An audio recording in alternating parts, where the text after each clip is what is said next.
What is economics? A way to scam you into giving money to the government? Nope. A way to pretend that this country's economy actually knows what's going on? Maybe. A study of how people use scarce resources? Yes. Economics is actually a social science that studies how people, acting individually and in groups, decide to use scarce resources to satisfy their wants. Everybody has wants, and everybody wants to satisfy those wants. Everyone's wants consists of physical wants and psychological wants. Physical wants, which can be referred to as basic wants, consist of things like food, clothing, and housing.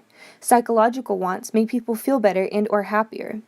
Why have a car that can last forever when you can have a big fancy sports car?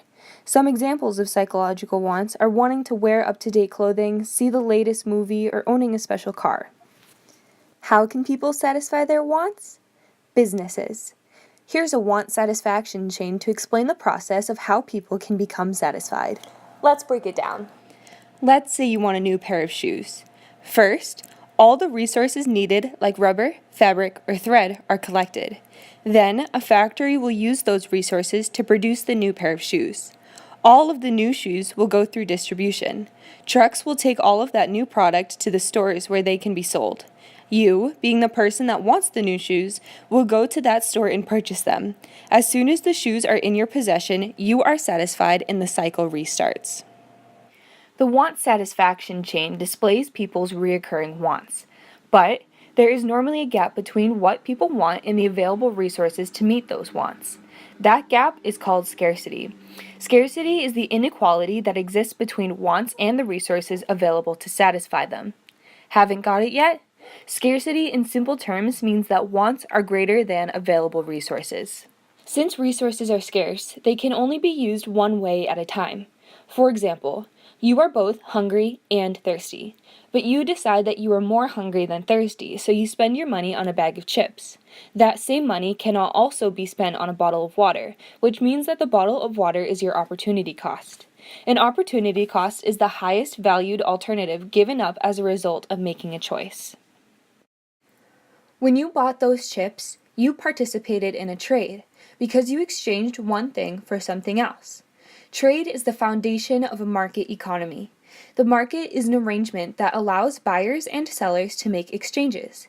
Businesses rely on trade within markets to make profit, which is a positive difference between total sales and total costs, meaning that total sales are greater than total costs. Macroeconomics is the study of the economy as a whole, while microeconomics is the study of individual consumers and businesses. Macroeconomics focuses on issues like inflation, unemployment, poverty, and long-term economic growth. Microeconomics focuses on individuals, families, and businesses and the choices they make. The economy in the United States is called a free enterprise, where people in their economic roles are free to make choices. Free enterprise consists of 6 pillars. 1. Private property. 2. Specialization. 3. Voluntary exchange. 4. The price system. 5. Market competition. And 6. Entrepreneurship. Too much to take in at once? Let me explain. Private property is the resources and products owned by individuals or businesses. You are in charge of the property you own and what happens to it. Just like you take care of your precious iPhone, businesses care for their machines, equipment, factories, and shops. Specialization is a process where businesses and people focus on producing one or a few parts of an entire product. For example, the Apple Store only sells technology and does not sell clothing, cars, or food. In voluntary exchange, people need to buy and sell products in order to get all the things they want from the economy, since they don't have the time and resources to make everything for themselves. The price system simply uses monetary prices as a message system to facilitate exchanges between buyers and sellers.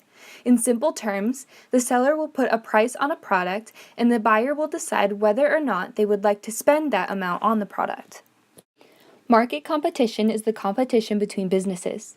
As shown here, the fast food restaurants will do anything to get customers to eat in their establishment. And entrepreneurship is the imagination, innovative thinking, and management skills needed to operate a business. Congratulations! You have finished a whole 5 minutes of the basics of economics. Give yourself a pat on the back and go tell your friends.